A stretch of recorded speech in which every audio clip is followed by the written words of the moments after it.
primary care is an innovative, alternative path to insurance-driven healthcare.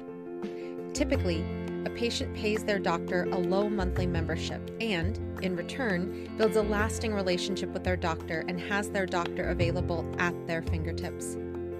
Welcome to the My DPC Story podcast, where each week you will hear the ever so relatable stories shared by physicians who have chosen to practice medicine in their individual communities through the direct primary care model. I'm your host, Maryal Concepcion, family physician, DPC owner, and former fee-for-service doctor.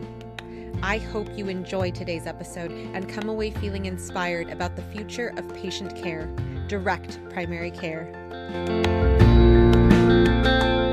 Melina Palmer is founder and CEO of the Brainy Business, which helps businesses leverage behavioral economics so customers buy and employees buy in. Her podcast, The Brainy Business, Understanding the Psychology of Why People Buy, has downloads in over 170 countries and is used as a resource for teaching applied behavioral economics for many universities and businesses around the world. She is the best-selling author of What Your Customer Wants and Can't Tell You, and What Your Employees Need and Can't Tell You. Melina is a globally celebrated keynote speaker who teaches applied behavioral economics through the Texas A&M Human Behavior Lab and obtained her master's in behavioral economics from the Chicago School of Professional Psychology.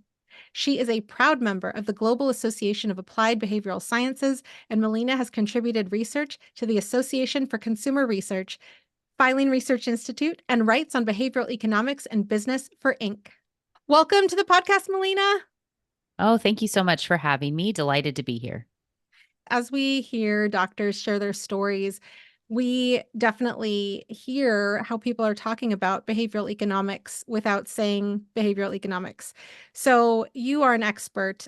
People have heard your bio already. You are an expert in behavioral economics, and that is something that is so necessary for people to understand as much as they can, because we're in this business of physicians going into a model of small business where we're creating clinics, most likely with a membership model as the core of how our patients are joining us, without MBAs in most cases. So let's start off with, can you tell us about what is behavioral economics and why should we care? For sure. So, behavioral economics is at this intersection of economics and psychology. I like to say that if traditional economics and psychology had a baby, you'd end up with behavioral economics. And the reason that the field came about is because traditional economics assumes logical people making rational choices in everything they do all the time. And as we're all human, we know that that's not exactly how it works, right? We have the best of intentions sometimes and then find ourselves not doing what we intended or wanted or what something said we should do.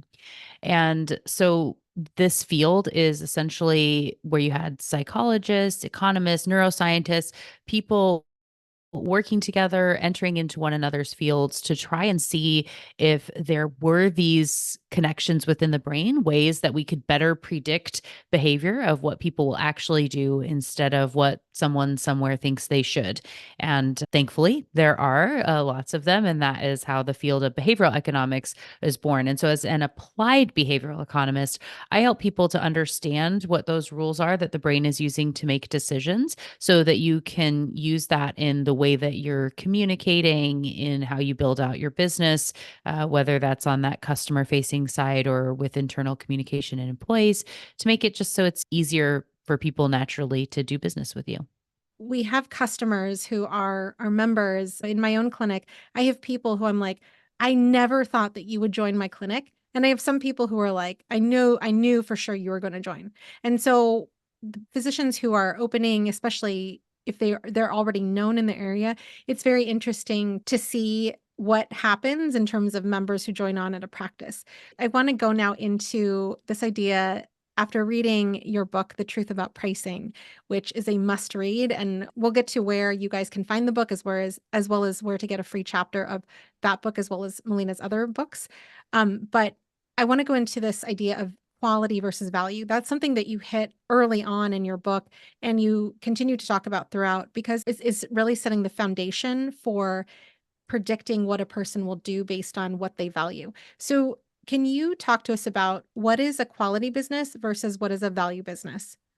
Absolutely. So the big thing that we tend to want to do, right? So we would look at our company and we say maybe you want to set up to be in that quality space, but then we also feel like we want to give deals and discounts. We start to look around at what everyone else is doing and we're very, we'll just say inspired by that of where we can feel pulled in all these different directions. And that's because we're a herding species. So we're looking to others like us to help us decide on the best action we should be taking at any given time.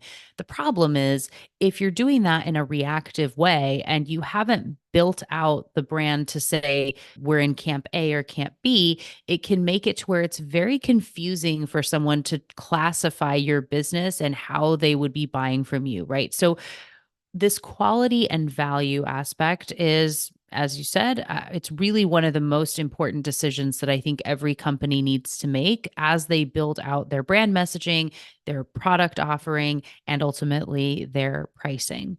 So, a quality business would be one that is in this luxury camp, or also if you're really kind of hanging your hat on a high level of expertise. If you know that it may be more expensive than other options around, it doesn't have to be just catering to celebrities or things like that, but it really is that you're built on additional research and development or something that is going to help you to stand out and be this stamp of excellence. If you're going to be in that side, you want to be looking at things like rounded numbers on your pricing, right? That simple decision to say it's $500 instead of say $499, which is what you would see on the side of a value business. And so a value business are those that are looking to showcase value first and foremost to those who are their customers or members, right? So you use discounts often, you have that rounded down pricing, you have language that's going to be tying in with this. So this is your Costco's, your Walmart's. It's a great business plan. Either side is a really great decision. When people land in the middle and try to do a little bit of both is where they go wrong. So committing to one, whichever one appeals to you, is fantastic, and just go all in on that. I think it's so interesting to hear this because we have so many listeners who are creating their clinics, they're planning their clinics, but they haven't yet opened. However, there are people who have already opened. So for both camps, the people who have not yet opened and the people who have opened, one of the things that you talk about in the book is the copy on the website and making sure it is speaking to the quality or value model that you're bringing in your business. So I want to ask here about the word membership versus subscription because we see both used, but in your book you talk about the feelings that one gets when a person reads membership or hears membership versus subscription. So can you talk to when a person perceives those two words, what's the difference? For sure.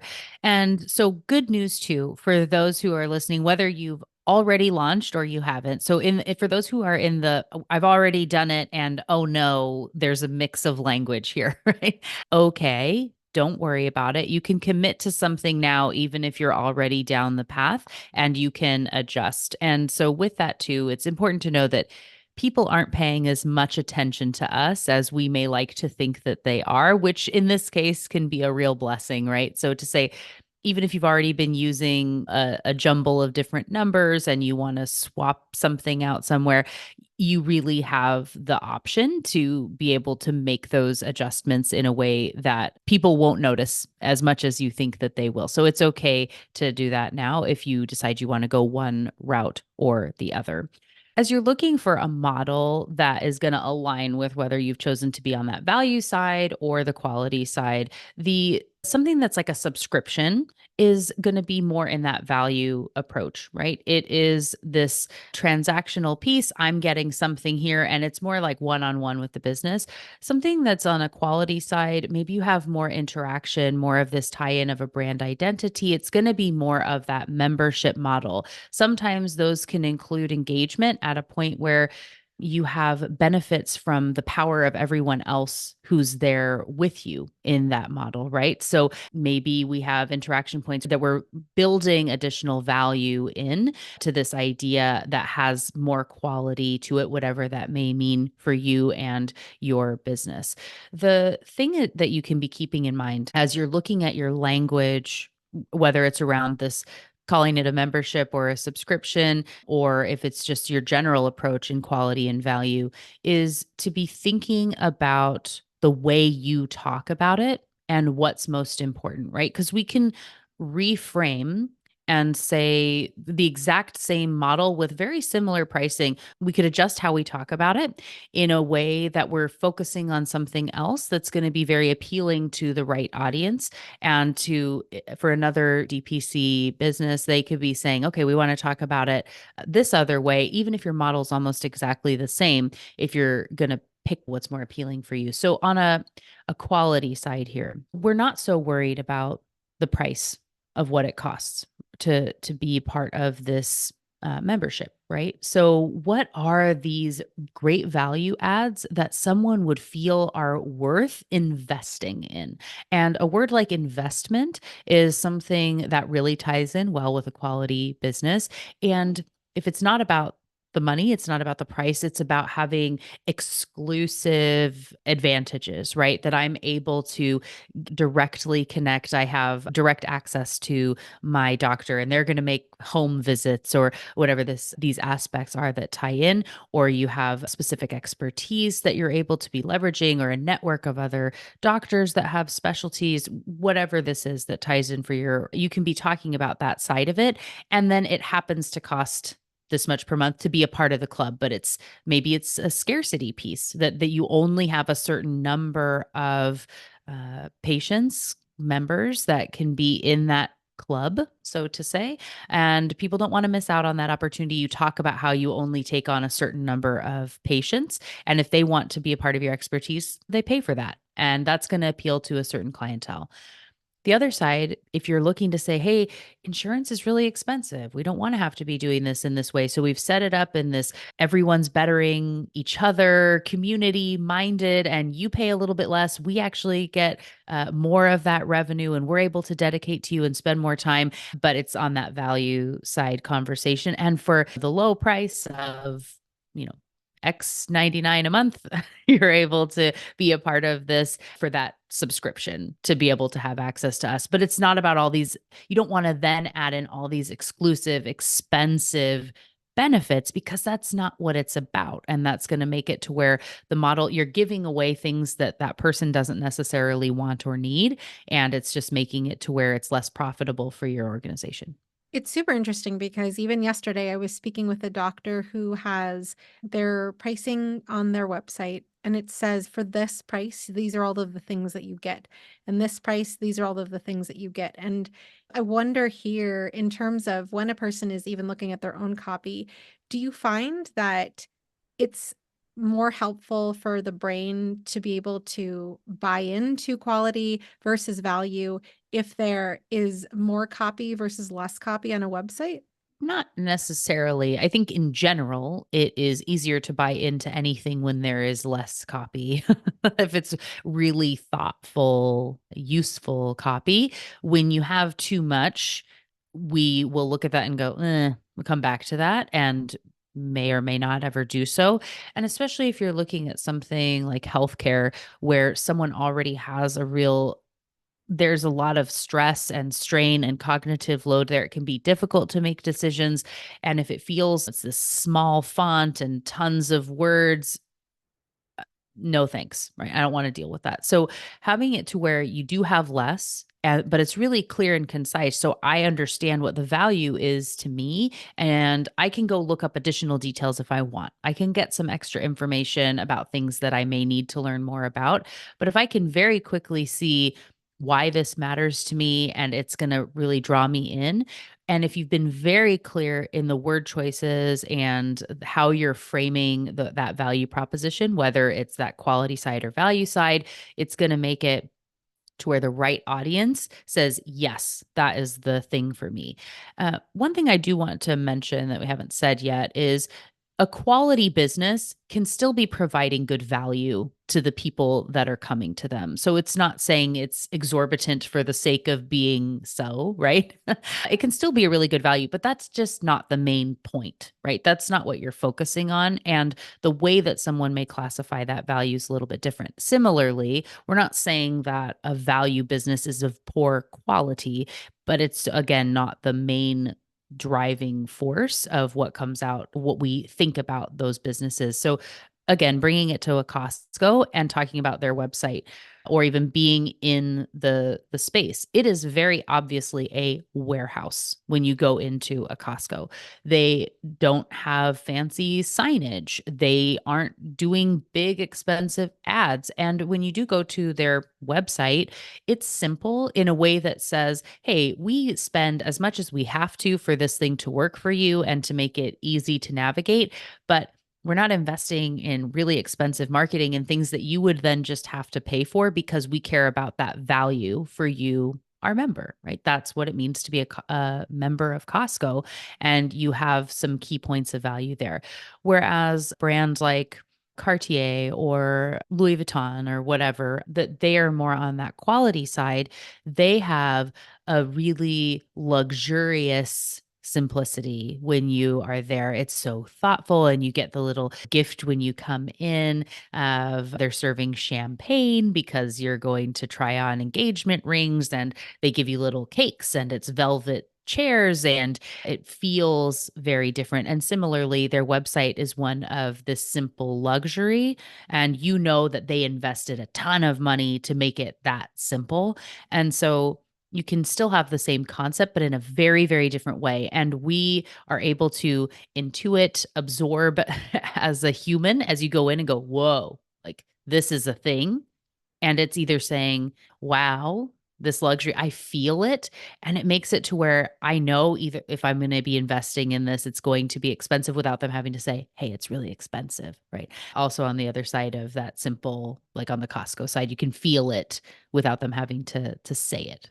And I love that you have that example in your book. You go into detail about how they are still able to make a very good income, a very good profit at the end of the day, even though they lose money on selling their rotisserie chickens and whatnot. I think it's very interesting. If you're, as a listener, just really tuning in to what Melina is sharing about, definitely check out The Truth About Pricing. Just that's what I would suggest as a starting point, just because I totally get it. Like we're not talking about like DPC is the like crazy Eddie having all the sales. And we're also not talking about DPC as we're concierge medicine and we only provide care to rich people. And so picturing your own business while reading the book is very, very helpful. I feel like I was going through and thinking about all of the different parts of our business, how we find patients, how we market to them, the copy, just because I have my own website to put that lens on. So if you've already opened and your customers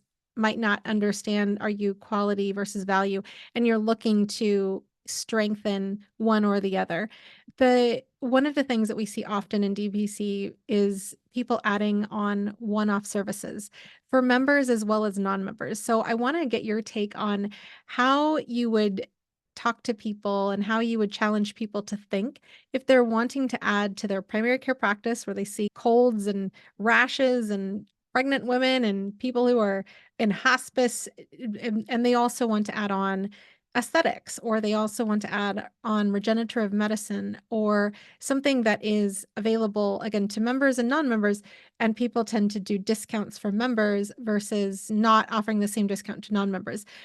Do you see that as really challenging to be able to stick to either quality or value if you're doing that type of one-on addition with either a discount for members or not a discount if a person is not a member?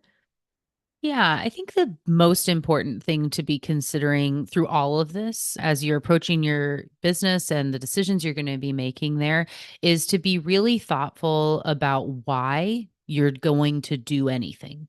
And to know, one, you don't have to do anything you don't want to do. I make that point several times throughout the book. Just because everyone else in your space is doing it a certain way, doesn't mean you have to do it that way. And so, and actually, in many cases, if everyone else around you is going for that kind of value subscription style, and you say, hey, like, I'm going to do the quality thing. I'm going to go membership and we're going to build it out this other way.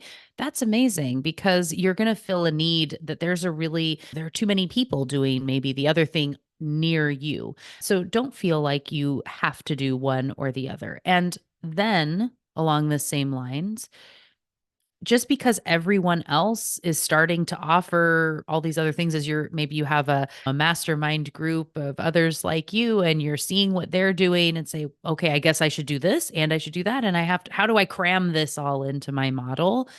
Release yourself of the feeling like you have to do everything and be everywhere just because other people are doing it first. And once you do that, and you can step back and say, why would I do this? Is it something that really lines up with those who I'm trying to serve? And there's a chapter in the book that's dedicated to considering your customer, member, patient, whatever you want to be classifying them. And I give a lot of different questions that you can be asking about them that's beyond just how old are they and what gender or whatnot, right?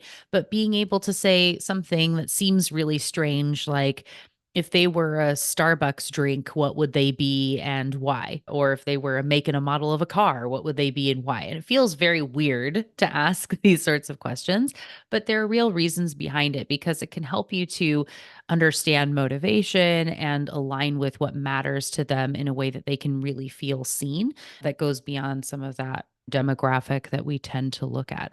And so if you know that there's something that really is going to align with whomever you're speaking to, by all means, offer it. One, don't feel like you have to jump to a discount ever, especially if you're on that quality side. Really step back and say, what if I didn't? I don't have to do a discount. So maybe it's just a thing that we offer.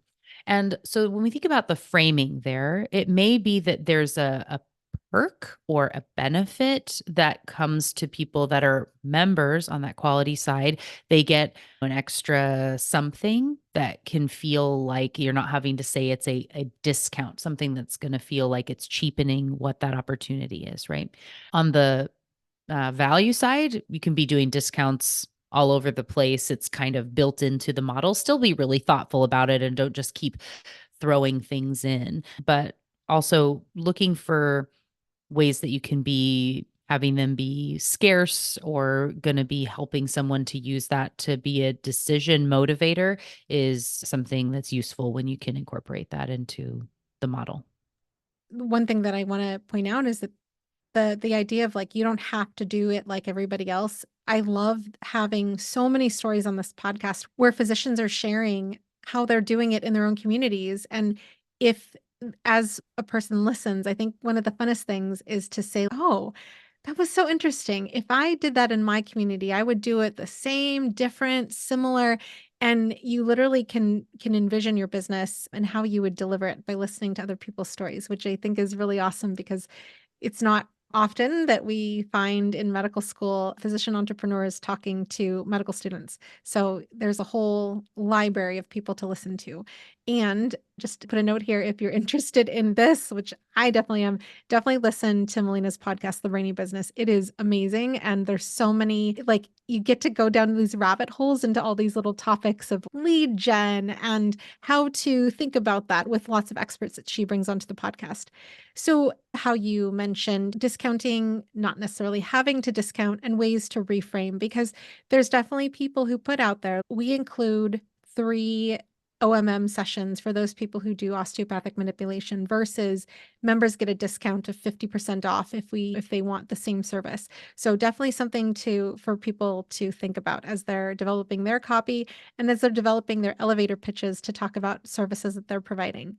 And one more comment I wanted to make is the Starbucks question and all the questions that you had in envisioning one's ideal customer. It is really interesting. Like I would pause, I was listening to the book, I would listen and then pause, and then I would think about, yeah, that person's gonna be on their Starbucks app ordering and driving to go pick up their order that they've already put in. So what things does that represent? They want convenience, they want lower barriers to accessing that convenience, and they want to that they're tech friendly. So it's things like this that we have the ability to build our clinics the way that we want to and the way that it works for us and our patients, and going through the motions and the exercises of who would my ideal customer be in ways that I didn't think about asking myself. It was very cool to see all these questions that you had in a person envisioning their ideal customer. Yeah, thank you for that. And just to make a case for why this matters, because potentially people are listening going, okay, yeah, that's a nice to add, but does it actually make that big of a difference? So I had a client that we were doing some just survey research and things on existing some of their clients, as well as talking to the leadership team. And one of the questions we asked was, if the company were a car, what would the make and model be? Like, what would they be and why? And one of the owners of this business had said that the company would be a Porsche Cayenne, that it's that high-end luxury, all these things we've already been talking about, right? And again and again and again, when I was asking some of their clients, the responses I was getting was along the lines of, they are a beat up old pickup truck. They are reliable and they're always there when you need them, right? So there's a clear mismatch here, that if you ask a question like, how likely are you to refer us to a friend or family member? Are you happy with the service you're getting from us? Yes, yes, they're very happy.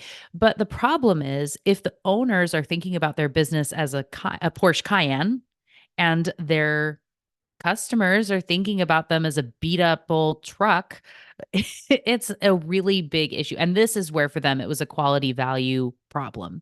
And so, recommendation to them and what they ended up doing is saying, are we going to say, hey, we really want to be the Porsche. And so we're going to change everything in how we're talking. We're going to really go all in on this thing. Or do you embrace what people already see you as and realize, okay, we've kind of been selling on value for a long time. And if we want to just own that and represent it and really embrace being that reliable truck that can get us anywhere and that means something to our clients, how do we go about doing that? But again, this is where asking a question like this can help to see if you have a disconnect. And then you can use that in a way that you can really go all in on kind of that quality or value. And in this day and age where we have AI as well as human beings, I want to ask about, on one side, on the AI side, do you have any prompts that you like to use for AI driven software to help people work through clarifying if they're speaking to more value or quality? And then also, if you have your friends and family who are totally willing to read your website or listen to your elevator pitch, do you have any recommendations for people to practice when they're talking to their friends and family, if they want to go down, my business is a quality versus value business? Sure. I think that you have some opportunities to play around if you can find a brand that is well known, that you would be wanting to emulate in some way, even if it's in a totally different space than you're in, right? So just to go to the aspect of, we'll say Walmart, right? Or Costco, or any of these that we would be putting in that value side, if that's where you're going to be. You could ask ChatGPT to write some language and say, write it as if it was for Walmart, right? And you'll have to play around and see what's going to kind of come up, if you can find something that lines up. And then on the other side, write it as if the person buying this is, if we're selling to the Kardashians or something, right? Or you could try to see what's going to be coming up and find some prompts that might work for you. Always do proofreading, fix your own stuff, and don't fully rely on what comes up there. But it could be interesting to see how that language comes up. And you could say, make it bougie, or add in some luxurious language or something, play around with it and kind of see what happens. Can be fun. With then the other piece of getting feedback from people, I say it's definitely good to ask the right people and limit how many people you ask. If there's someone that is just not, they're going to nitpick on everything in a way that's going to be keeping you stuck. And yes, they are a valued member of your life circle, but they might not be the best person to get feedback from on that website language. Or if they're not your ideal customer, yes, they may be, it's your sister, but, and she's a super bargain hunter and you're looking to be on the quality side, that feedback is just not going to align with what it is that you're trying to do. So just make sure you're barking up the right trees when you go and ask people. I would say in that way, if there is a friend that you can be thinking about or a family member or someone that you know is very much who you're targeting. If there's someone, and maybe you don't know them all that well, but someone that you would say, they are exactly who I want. If I could have 50 of them, this would be a dream. If you can find that person or a couple of them, keep them in mind as you are answering these sorts of questions. You can be saying what their Starbucks order is and whatever else. And then as you create that language, if you were to say, hey, I wrote this out, I'm launching this new business or I'm rebranding and looking to frame, and really you are my ideal customer. I'm curious, would you just take a look at this? Imagine that you were needing to transition your healthcare and you were going to go just check this out. Let me know where I'm missing the mark, right? Or what's aligning for you, what feels like it's compelling. And don't ask necessarily, would you join? Because they're going to say yes because they're talking to you, but find asking some thoughtful questions there where they can be giving you feedback that you're ready to listen to. And maybe they actually will want to be your first new customer or member within here. And that's great. Or maybe they know someone that is looking for this, but asking those questions, helping them to feel valued and important is really useful as you're getting feedback. But just make sure that whoever you ask lines up with who you're going to be targeting. Amazing. Something that I saw on social media, and don't say you didn't learn anything from social media because I learned so many things during the pandemic. But one of the things I saw that I thought was very cool was a person was asking an HR expert, like, how would you rephrase this particular saying or whatnot, to be very PC for the employees? So, as a behavioral economics expert, how would you reframe the idea that I'm going to talk about in the quality versus the value lens? So the idea of I'm a physician, I am able to deliver care because I have the time to deliver it. And the patients have the ability to message or text or send a portal message or come in for visits as many times as they need to. Yeah. So if we look at this on the quality side, if we were going to be framing this, I might start with something along the lines of you are unique, you are important, you the customer here, right? So you and your time is incredibly valuable and you want to have direct access when you have a problem. Instead of googling, what if you had access to an expert that already knew your history, that was so invested in you and was ready within 15 minutes or whatever this promise is to help you keep your valuable time, get the answers when you need them, whenever you need them, and is kind of at your, we'll say at your beck and call, but maybe that's a little bit more extreme than we want to get. But it's about valuing their time, how important they are, and that they have this kind of exclusive access. Maybe you were even to say the rich and famous still have doctors making house calls. You can have that yourself, right? And great news, I'm here for you and registered, whatever. So that could be kind of the path you would go down on the quality side. If you were going to be looking at the value side of this, I think that I might look at time in a different way, right? So to say, hey, for the busy moms, you're running in a bunch of different directions, and who has time to get to the doctor for yourself? Maybe we make time for the kids, but it's so hard to find the time to get an appointment between soccer practice and ballet. And what if you had a doctor that was there on your time? When you need something, you can schedule to what's convenient for you. It's quick, affordable, and you're taking care of yourself in a way that's going to help you to show up for your family, right? That's maybe for that mom nurturing mode, but in a way that doesn't have to take all day. You don't have to maybe drive across town or whatever. You can find the value points that line up with your practice. But it's about that. If you're looking for that busy mom, it's taking care of you in a way that's taking care of the family, but that's also quick, affordable, and really easy to be able to handle. Or again, like that bump, that bruise, and you can call and we know everything about you and your kids, and you can ask the question. And it's not just a nurse's hotline where you have to explain everything. You're getting me, and I'm here for you no matter when, no matter what, all for this really great value that's less than what you would have been paying for traditional insurance or something. That aspect is the way I might go on a value side. Super helpful. And I definitely think that there's listeners out there who are like, ooh, man, now I gotta read all the paragraphs on my website, see if it's speaking to one versus the other. Is there mixed messaging? And definitely that's something to easily put into an AI to say, hey, I always put a seasoned marketing executive at said brand. I like to play around with that because the answers are very different versus like millennial who just graduated college and has like a first job attempt at marketing this paragraph. So love it.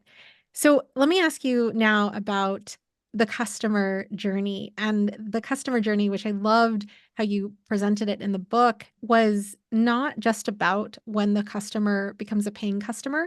You talked about the micro moments that happen along the customer journey. Can you speak to us about what a micro moment is, how to nourish them along their entire journey before and after they become a member at a practice? For sure. And one of the key points that I haven't really talked about yet here, and a little bit of how our brain really works, and the whole first part of the book really is talking about that, is that we humans have been said to make as many as 35,000 decisions a day on average, each of us. So much that we're having to be constantly making choices. And the bulk of that is done subconsciously using this predictability habits and these rules of thumb, which is where the space of behavioral science works into.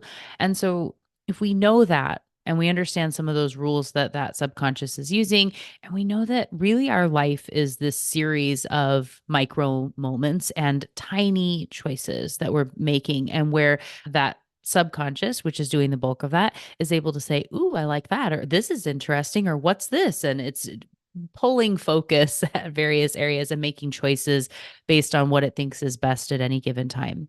So the word choice you use, something that's going to be drawing someone in, that's making them feel excited and they're paying attention, remembering you, they're feeling curious, they're interested in what it is that you offer and how that could be of value to them.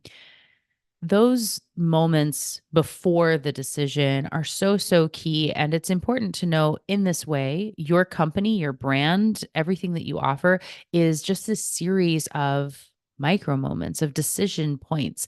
And if they're not all lined up properly, case in point being quality moment, value moment, big discount, but it's luxury. It's confusing that we don't have that common story that's tying everything together. But if you do have to where things are aligned, it's just constantly reinforcing itself to the moment where someone is ready to make that choice. And in your case, if somebody's at this point only going to a doctor once a year, it may be a while before they're ready for you. And so you need to be interacting with them on a continual basis in a way that's reinforcing for that moment when they're ready. And so things like a lead magnet, a little bit of a monthly tip or a weekly newsletter or a podcast or something that's helping them to be getting this additional benefit even maybe sometimes before they're ready to buy, but it's helping to get them ready to go, is really just helpful to be priming and setting people up in those moments before the purchase that they will be thinking of you when the time comes to buy. And then one last question, Melina, in terms of the person who's already become a member, but they don't see you that often, but they still do at baseline understand the value that you're bringing, whether you're quality or a value business model. What would you say to those people who are looking to build micro moments for the existing customers? The great thing is that you can have a lot of the same stuff, right? So if you're thinking about messages that are going to be a value add for your ideal customer or member, if you can be having that communication and you're sending out those regular tips or things to be thinking about in between appointments, and you want to be thoughtful to what you really want them to do. Do you actually want them to be calling you constantly for everything?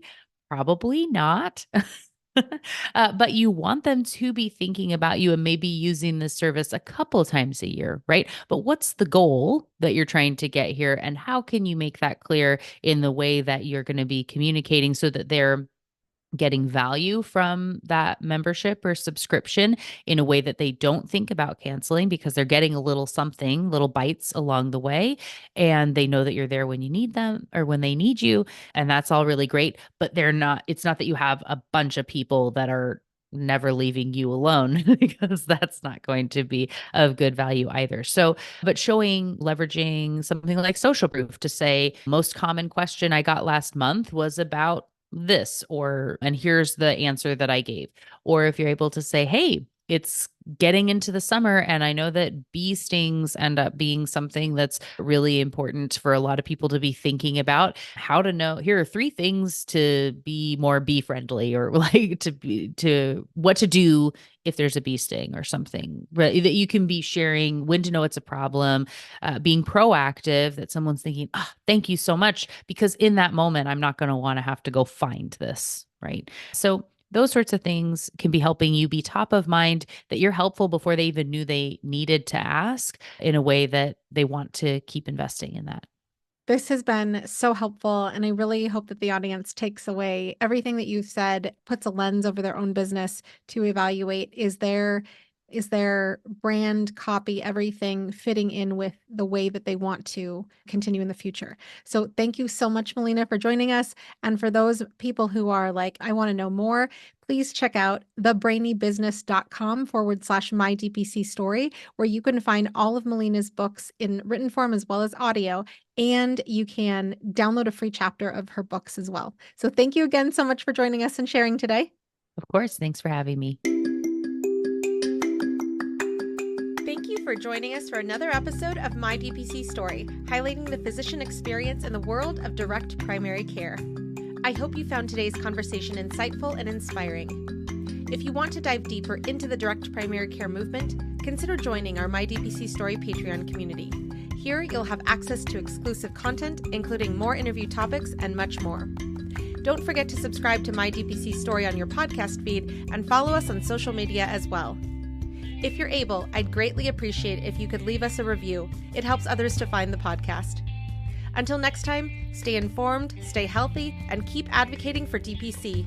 Read more about DPC news on the daily at dpcnews.com. Until next week, this is Maryal Concepcion.